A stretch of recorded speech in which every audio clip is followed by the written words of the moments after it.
Introducing the all-new Corolla.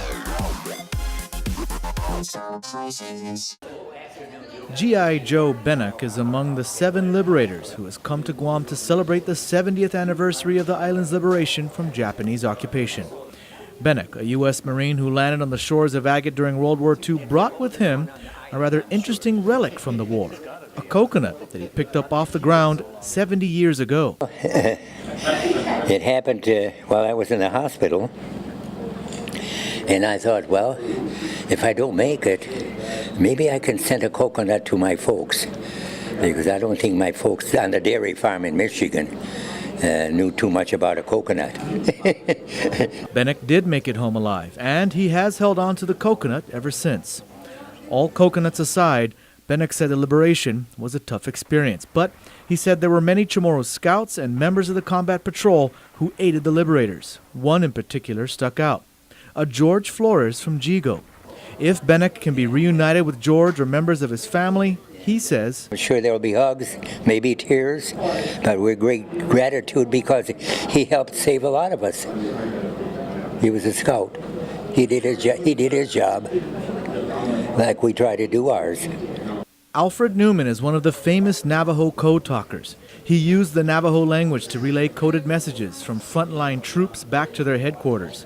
These Navajo codes were so effective, the Japanese never cracked them. Alfred used these Navajo codes on Guam to ask for things like ammunition and other supplies. Like for grenades, yes, for numasi, which is potatoes. In Navajo. In Navajo. Like you need tank support, you ask for turtles.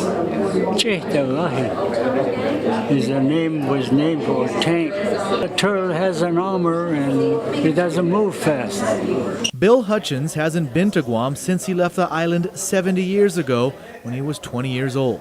I don't recognize anything at all. Hutchens was part of a supply unit, and his job was to run lines of communication.